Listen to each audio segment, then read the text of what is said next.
partes por así decirlo, irritantes de parte de la vía digestiva, pues también tenemos una secreción un poco más especial. Estructuras, más que nada músculo membranoso, la longitud aproximada llegaría a 11 centímetros. Tenemos su ubicación desde el inicio de la base del cráneo, que quiere decir justamente por debajo de la parte del esfenoides, y nos vamos justamente hasta la altura de la C6. Obviamente en pacientes pediátricos vamos a estar un poquito más arriba, usualmente hasta la C4 o C5. De parte de los músculos, vamos a ir viendo justamente que todos los músculos tienen función en parte deglutoria y justamente también tienen que ver con parte de la inserción de la trompa de Eustaquio. Parte de los músculos constrictores son justamente en parte de planos delgados y si se dan cuenta vamos viendo justamente como parte de abanico en superior, medio e inferior. Su trayectoria por lo general es oblicua y cada uno se va insertando, por así decirlo, como parte, digamos, de un tejado, uno encima de otro y justamente vamos a ir presentando distintos tipos de RAF. Están superpuestos entre sí, obviamente para potenciar parte de la constricción que usualmente se usa para la deglución. De parte del estrechamiento tenemos obviamente un pequeño estrechamiento antero-posterior y transversal en parte de la faringe, en lo que vamos justamente viendo hacia la parte inferior del cuello. El constrictor inicial justamente vamos a ir por la parte superior, que se dan cuenta tenemos 3 rafes.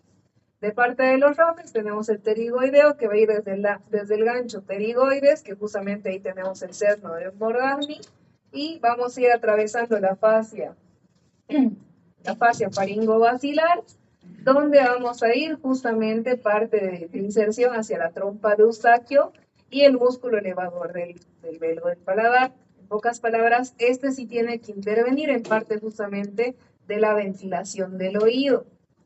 El pterigomaxilar, vamos a ir justamente del gancho pterigoides hacia la porción del maxilar inferior.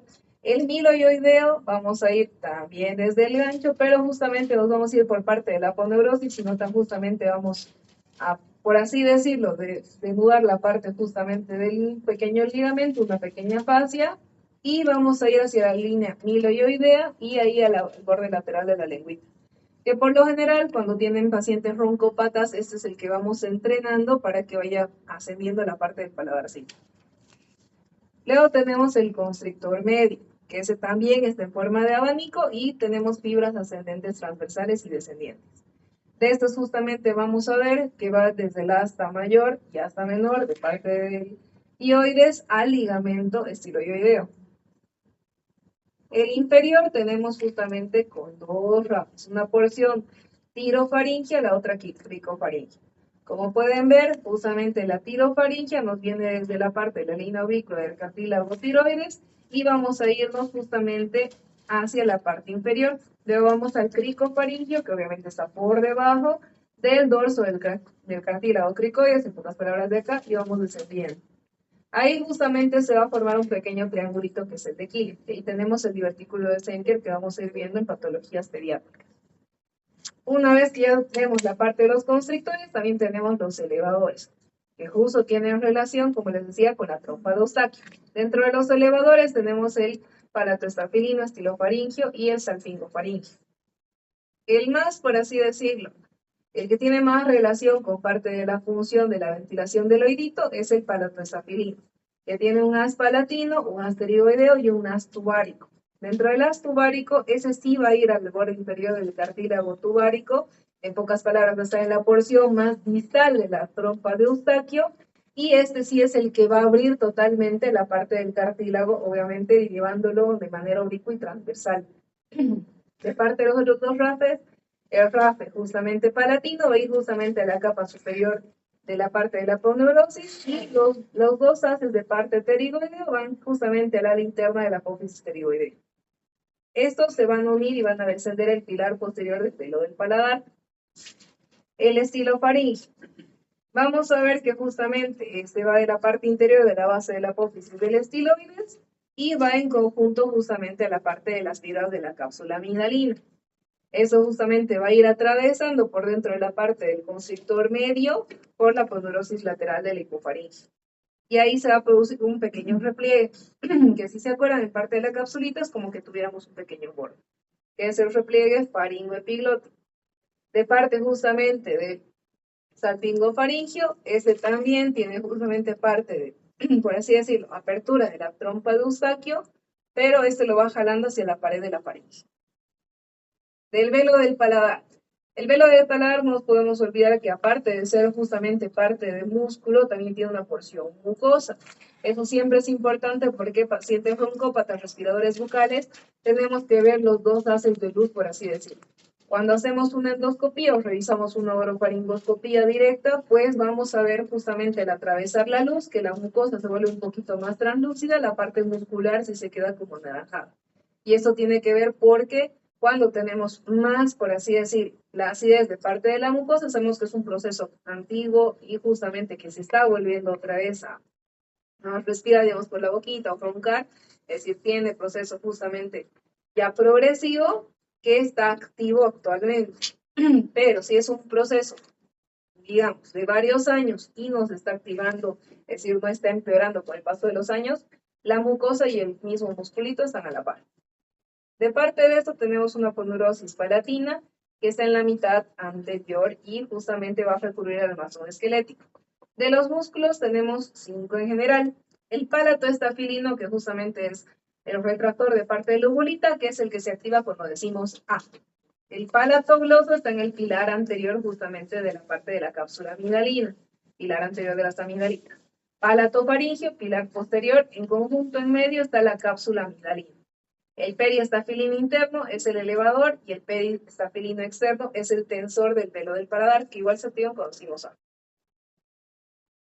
Las amígdalas. No se olviden que las amígdalas tienen función en parte inmune de los niños, que usualmente se les dice a los papás entre 8 a 12 añitos, algunos van a ir desapareciendo, pero justamente las más, por así decirlo, las más conocidas, que son las palatinas, sí desaparecen justamente en el lapso de hasta los 25 añitos.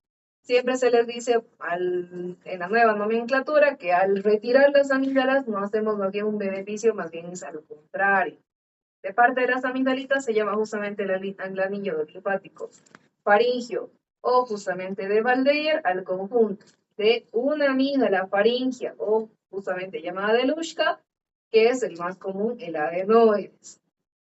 De parte de las amígdalas tubáricas son las de Gerlach, que justamente se ven como un parte, digamos, como un rodete alrededor justamente de la inserción de los anteriores musculitos hacia la trompa de Eustaquio. Las amígdalas linguales, por lo general, son justamente pequeñas protuberancias que se ven en base de lengua, y las amígdalas palatinas, si vienen en par, que son las que más comúnmente conocemos como amígdalas. Empezando por la faringe. Los adenoides, por lo general, siempre se dice parte submucosa es la que va creciendo y justamente tenemos que ver en parte de paciente pediátrico porque sin es una causa frecuente de broncopatía. Tenemos justamente que está adherido en parte del techo y parte posterior del cabo, que fácilmente con un espejo de 70 grados o con endoscopio que esté apuntando para arriba 70 grados podemos visualizarlo. Eso por lo general sí tienen que tener niños hasta los 8 y obviamente hasta los 12 años ya tiene que estar totalmente desaparecido. Tiene relación con parte del orificio tubárico, por lo tanto pacientes con adenoides grandes por lo general sí nos puede dar parte de otitis media. De parte de las palatinas.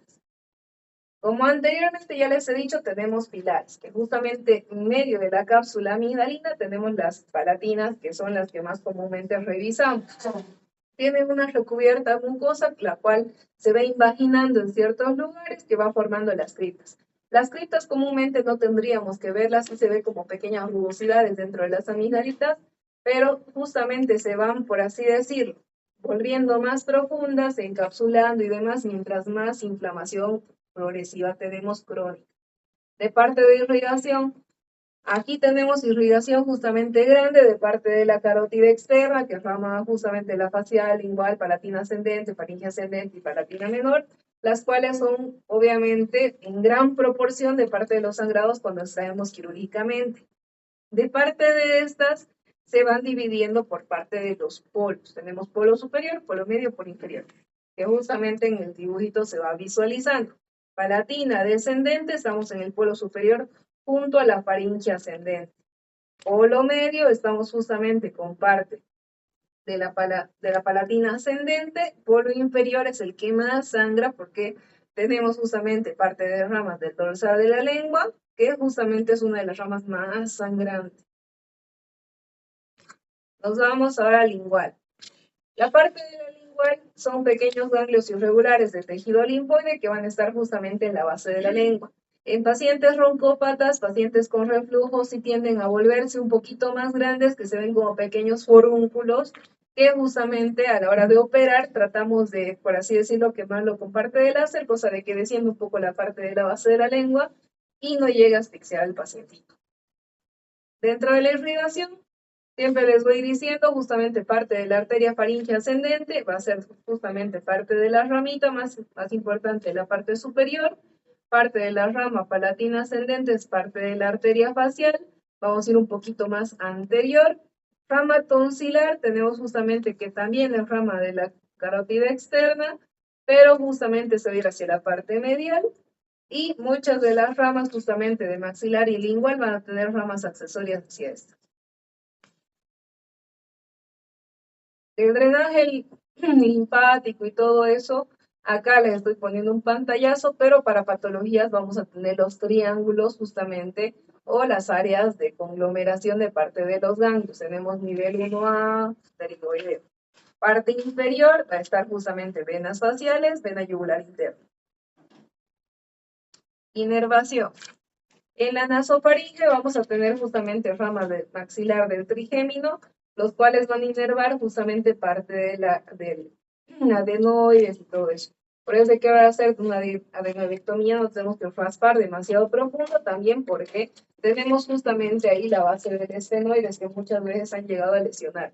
Aparte de eso, justamente tenemos el orofaringe, el glosofaringeo, que va a estar por detrás de los músculos que van a ir justamente hacia la parte de la cápsula amigdalina, los cuales igual, si nos vamos a mucha profundidad, por ejemplo, por problemitas que tienen un linfoma en la parte posterior o pacientitos que han tenido justamente parte de flemón, absceso periamigdalino y se ha ido justamente fibrosando, hay que tener cuidado porque podemos lesionar. En la laringofaringe tenemos el nervio vago, que por lo general produce más problemas de parte de tumores de laringe que propios de parte de las amigdalitas o faringe. En la inervación, parte justamente de los anteriores musculitos que hemos visto, el palatofaringio está inervado por el vago junto al salpingofaringio. Si pueden ver, justamente el estilofaringio estaría inervado por, ¿qué número es ese? No, pero ¿cómo se llama? Exacto. Eso voy a preguntar por si acaso en el examen. Ahora nos vamos a fisio. En fisio, más que nada les voy a decir, es parte de un tubo que tanto respira como justamente tiene parte del inicio de la parte de la digestión, que por lo tanto el tema, digamos, de parte de ventilación es más comúnmente simplemente como que vamos filtrando parte del aire por respiración bucal. Más que nada ahorita les voy a explicar parte de glutoria. Parte fonatoria igual es parte, digamos, más del aire. Entramos con parte justamente de glutoria. Como les digo, sí tiene función fonatoria y ya saben, función inmune a partir del anillo de Valdeir. De glutoria vamos a ver la acción motora automática, justamente que va a ser transportar el bolo alimenticio y llevar a la parte posterior, limpiar el tracto respiratorio, y justamente esto va a durar más o menos de 3 a 8 segundos. Participan aproximadamente 30 músculos y esos 6 paracraneales que les voy a preguntar en el examen. Aproximadamente vamos a deglutir 1.5 litros de saliva por día y aproximadamente podemos deglutir medio litro de moco. Dentro de las fases vamos a empezar con la fase preparatoria. Una vez que, digamos, estemos oliendo incluso parte de los aromas de la comida, ya empezamos justamente a salivar. Cuando ya empezamos a morder, masticar, se va formando parte del bolo homogéneo, que por eso siempre se recomienda masticar bien la comidita. Parte de la lengua va a contener parte del bolo y justamente va a ir hacia la parte del paladar duro. Los sólidos por lo general se van dispersando en la parte de los dientecitos por el mismo mecanismo de parte de la lengua. La lengua va justamente hacia la parte del paladar, donde ahí justamente van a actuar los músculos bigástricos, genioideo y miloideo. También pregunto en el examen. La depresión del dorso lingual va a recibir justamente el alimento, va a dispersar y ahí entran. ¿Seguro? ¿Cuál? ¿Qué te gustó así? Anterior. Ah, Zambrano. Yo soy el del 25. Nada, nadie va a tener puntos extra. Máximo la jefa si no fue feo. Dentro de la fase oral vamos a ver justamente que el bolo va a ir sobre la parte de la lengüita y este se va a acoplar al paladar duro, donde ya por movimiento ondulatorio que ya hemos iniciado en la anterior fase, va a ir yéndose hacia atrás la parte del bolo alimenticio. Por parte de elevación de la lengua vamos a estar justamente con el músculo estiloglós. El pasaje de la parte del bolo con la parte de los pilares anteriores de la amígdala va a tener el efecto justamente de deglución, que justamente es cuando sentimos justamente parte de las bases de las amigdalitas, como querer hacer pasar parte justamente de líquidos o en este caso bolos. En caso justamente de sólidos, por lo general sí tenemos el efecto de querer toser, pero eso ya es a partir de la parte de la laringe. Dentro de los receptores de este reflejo vamos a tener justamente parte de la base anterior de los pilares y la base de la lengua y el epiglotis. Los senos piriformes por lo general tienen ese pequeño reflejo, sin embargo, en parte de los senos ya se llega a implantar y de hecho se puede encapsular parte de los cuerpos extraños. La vía aferente vamos a tener justamente el quinto, noveno y décimo par, los cuales van a formar el tracto solitario y el sistema reticular del tronco, los cuales nos van a dar justamente este reflejo. Por último, vamos a tener justamente la fase faringea, que es simplemente la más rápida, va a pasar más o menos en un segundito, donde vamos a ir moviendo la parte del bolo hacia posterior, hacia parte de la hioides, y justamente lo vamos a ir luego a la parte superior. Aquí hay una presión negativa, en pocas palabras, vamos succionando parte de la comidita hacia la parte de la laringe.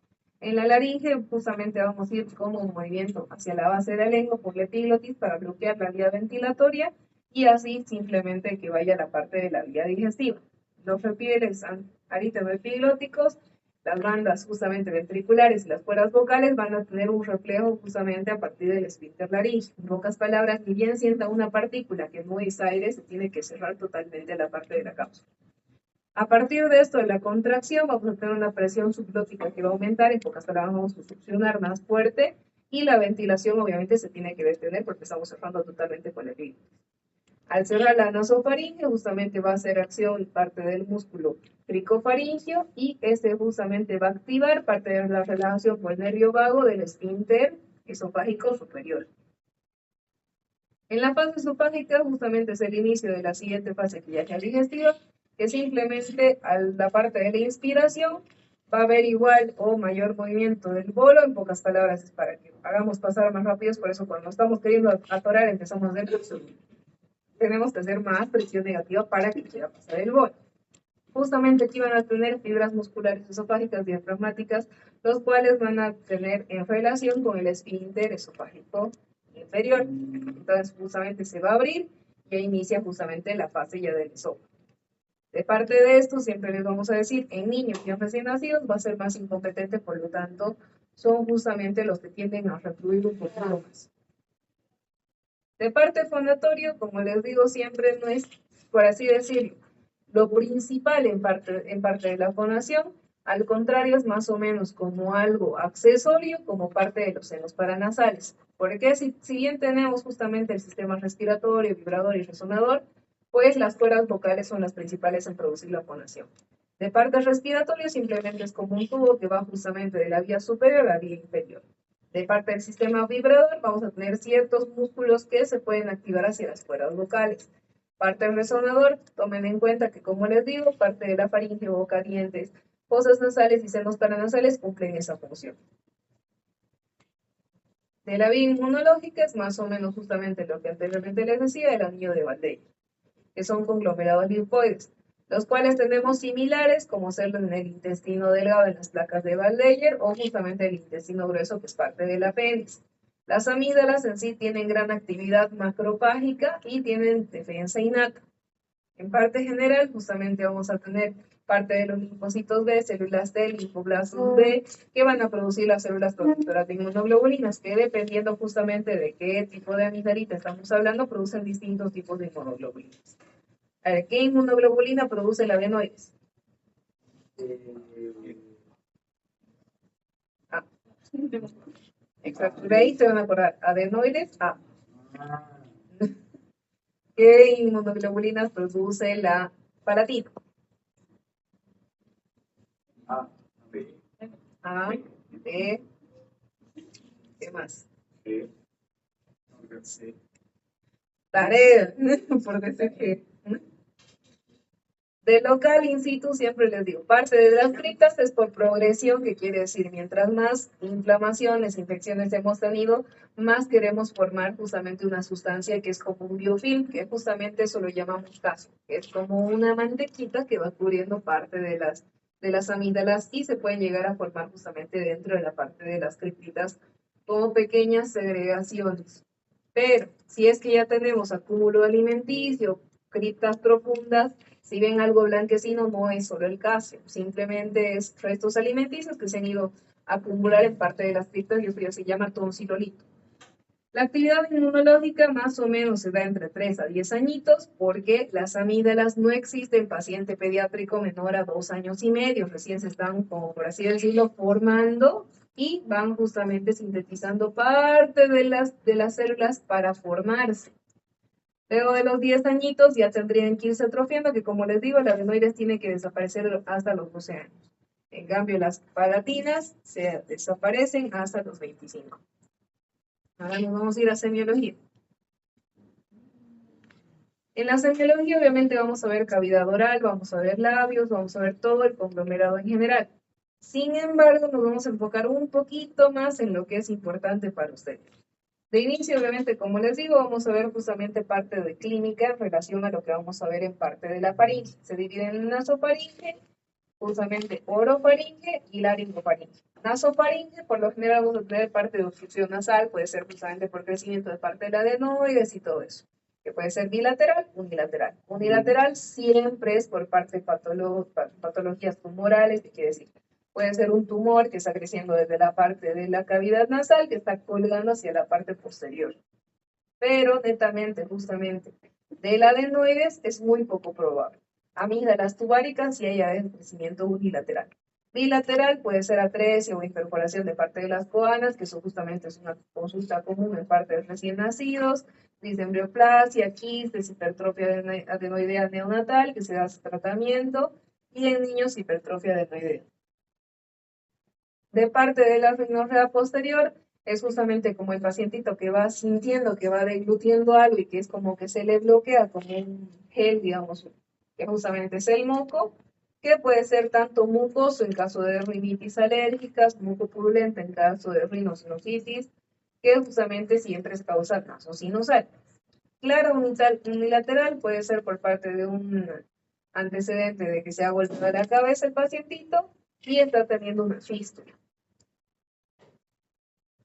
De parte de las epistaxis posteriores son las peores, sangran, por así decirlo, en cascada, y de hecho sí es una urgencia en parte de medicina, que justamente ahí les enseñan parte de, bueno, aquí hacen de hecho justamente con simulador, el taponamiento antero-posterior. De parte de eso, lo más común en parte de pacientito adolescente, más o menos, en parte de la pubertad o adolescencia. Mateo, te voy a votar. Me están votando a mí también, bro. Yo no estoy tocando. Jara capilla adolescente, aproximadamente lo más frecuente de 9 a 12 añitos, sexo masculino, el fibroma nasofaringeo o nasofibrangio. Justamente es un tumor que va a irse hacia la parte de la esfenopalatina, donde va a ir creciendo a nivel vascular. En pocas palabras, todo el tumorcito está sumamente irrigado.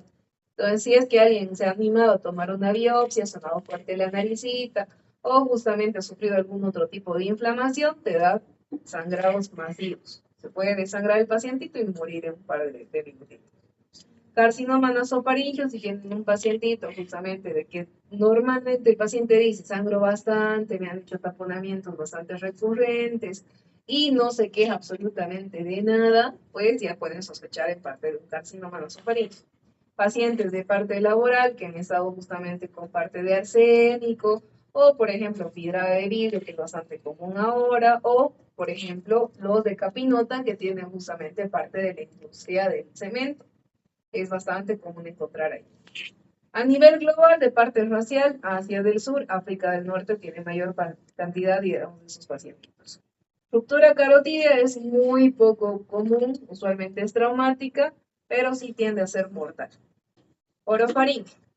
En orofaringe tenemos que revisar toda la parte de la cavidad oral, desde la parte de los dientecitos, paladar duro, paladar blando, toda la parte justamente de la lengua, debajo la parte sublingual, la parte justamente de los conductos salivales. De conductos salivales, justamente ellos están viendo uno de los principales, que es para parte de la parótida, que es el conducto de seno.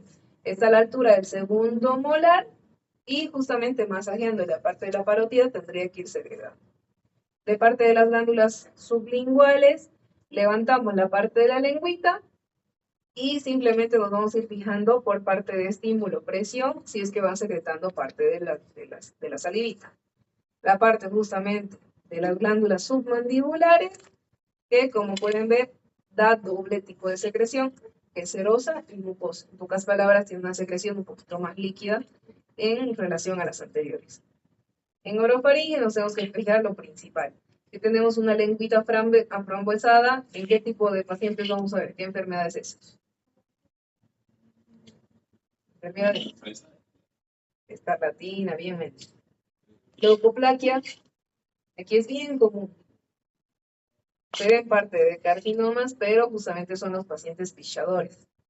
Parte, digamos, justamente como lengüita de mapa y demás, ¿qué ven? En algunos casos de micosis o justamente los que tienen hábitos poco higiénicos.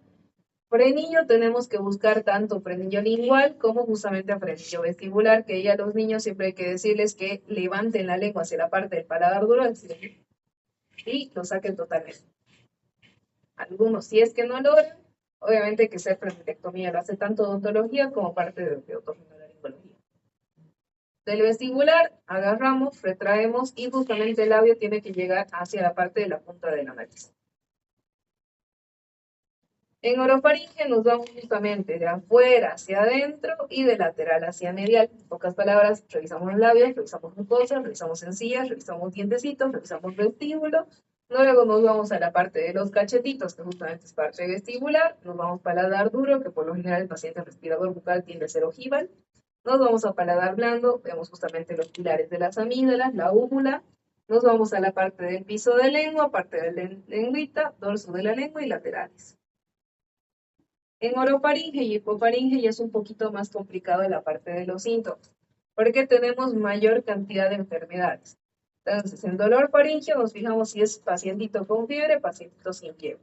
Si es por fiebre, por lo general culpamos aparte de infecciones, que ahí los signos de gravedad tenemos justamente que valorar según qué tipo de infección tenemos. Si es que no tenemos signos de gravedad, en pocas palabras, no tenemos parte de pseudomembranas, no hay riesgo de obstrucción ventilatoria, pues nos fijamos justamente de parte del trismus, parte por así decirlo, si es que tenemos parte de sangrado, si es que hay tortícolis, si es que hay acumulación de parte de algún tipo de secreción, o incluso si hay movilidad de parte de los dientecitos. ¿Ya? Los que tienen signos de gravedad, ¿qué tenemos que hacer? Lo primero, radiografía. Por lo general, usualmente ahora pedimos tomografía. La radiografía nos sirve un poquito con cuerpos extraños, si es que es un paciente pediátrico, es que la mamá dice que ha sentido que se ha podido traer sus juguetitos, solamente parte más de tomografía, porque intervienen más las partes blandas. Enfisema, lo mismo. Obviamente hay que pedirle hemograma, muestras locales, hay que hacer hemocultivo, se puede hacer cultivo de parte de secreciones que podemos encontrar, que ahí, por ejemplo, en caso de angina de Lupin y demás, incluso se sale el diente y ahí abajo tenemos una tremenda parte de capa de pus. Tratamiento, obviamente lo internamos endovenoso y al final casi todos terminan en quirúrgico. Dentro del dolor faríngeo afebril puede estar también el cuerpo extraño, que puede ser visible o no. Usualmente si es visible lo retiramos por parte de una pincita y siempre bajo anestesia local, que usualmente topicamos roxicaína. Invisible, pedimos rayos X o hacemos una endoscopía bajo anestesia, que usualmente es cuando el paciente se ha ingerido alguna cosa en conjunto por parte del líquido. Tumores de vías respiratorias o vías digestivas también puede ser visibles. Justamente vamos a ir a hacer parte de tomografías, parte justamente de, por así decirlo, análisis de extensión, es decir, hasta dónde va a ir, por así decirlo, el tumorcito y todo eso. Tumores no visibles, vamos a ver de hacer tratamientito, endoscopía, y justamente ahí vamos a ver si se puede diagnosticar o no diagnosticar la parte del tumorcito. Si es que no lo podemos diagnosticar, hay que hacer controles periódicos para ver de que no vaya creciendo. Por irradiación nasofaringea, que justamente es causa extrafaringea. Ahí tenemos disfunción de la articulación temporomandibular, neuralgia justamente del, ¿cuál es? Glosofaringio. Podemos hacer también síndrome, parte de la apófisis tiroides larga y demás. Que no son cosas muy comunes, lo más común es la articulación temporomandibular. Trastornos deglutorios puede ser subjetivo o objetivo. ¿Qué quiere decir subjetivo?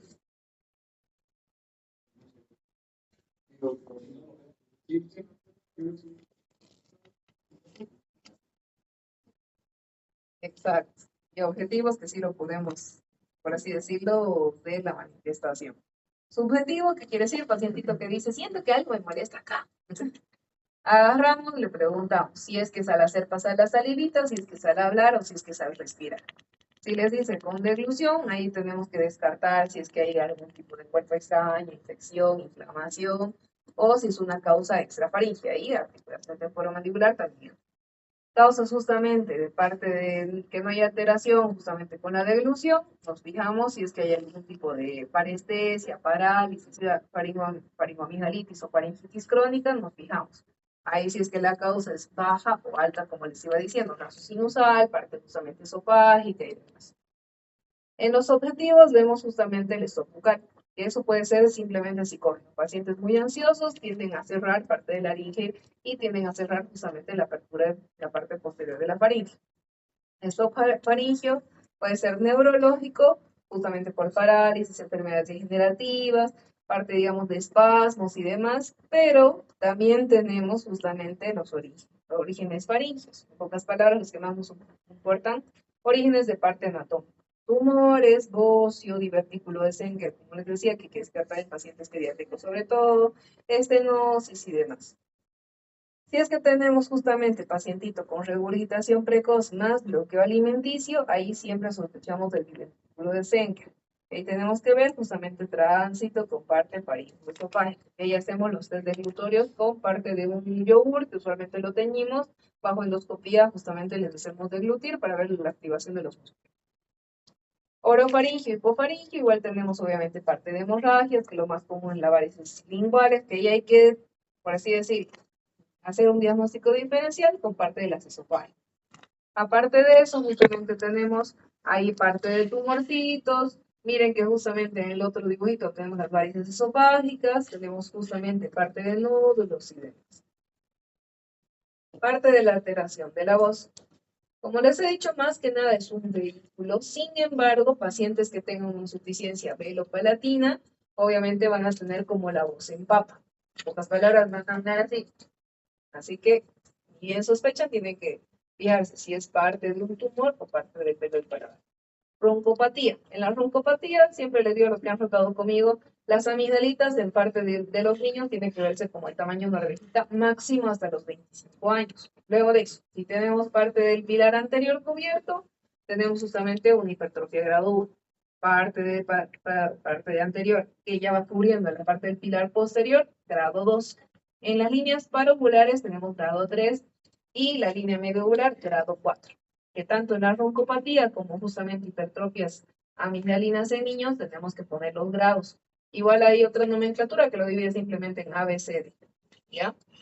De parte del paladar tenemos que fijarnos cuánto se retrae y qué tipo de estructura es, como anteriormente les he explicado. Por parte de transiluminación nos fijamos si es que es músculo, nos fijamos si es que es mucosa. Y aparte el grado de apertura.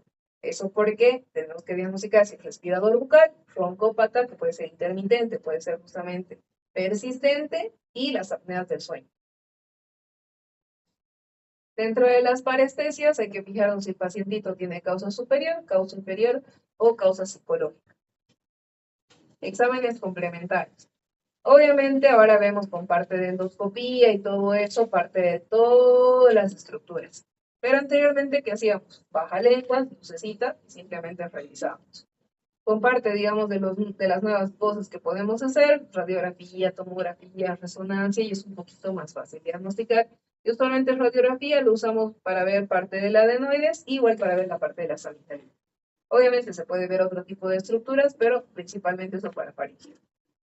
Parte de la nasofaringe, por parte de tomografía, podemos ver todas las estructuras. Podemos ver justamente la luz de parte de la nasofaringe, la mucosa faringe, aparte de las aperturas de la trompa de Eustaquio, si es que hay algún tumor de parte de eso, si es que el adenoide se está comprimiendo. Podemos ver parte de la luz orofaringe, un poquito más inferior, como pueden ver. Y nos vamos yendo justamente a la parte de el adenoides. El adenoides, por lo general, se hace a pacientito con hiperextensión cervical e inhalación. En pocas palabras, tiene que ser eso porque tiene que pasar el aire, que justamente es lo negro, y la parte de la hipertrofia se va a notar justamente con parte de un pequeño relieve. Lo dividimos en tres y según sus grados son leve, moderado y severo. De parte de tumores, tenemos que fijarnos qué tipo de tumores, ahí nos ayuda más la tomografía o la resonancia. Ahí también tenemos que ver degeneración de parte de los tejidos, si es que de hecho ya ha hecho parte de osteólisis y demás, para tratar de diagnosticarlo si es bueno o si es malo. Igual si es que vemos doble tejido, en pocas palabras, doble densidad de parte de un tumorcito, ya sospechamos que está queriendo magnetizar. En la hipofaringe, sí o sí vamos viendo con parte de una laringoscopía indirecta o directa justamente para ver también las colitas vocales. En parte de hipofaringe se piden las tomografías netamente porque radiografías no sirven nada más para diagnosticar cuerpo extraño. Entonces, ahí nos vamos fijando justamente parte del inicio, por así decirlo, que vamos viendo hacia las cuerditas vocales, los refiere a epiglóticos, parte justamente de los senos piriformes, nos vamos fijando parte de los cartílagos, los músculos que recubren, las glándulas y demás. Eso tomen el screenshot.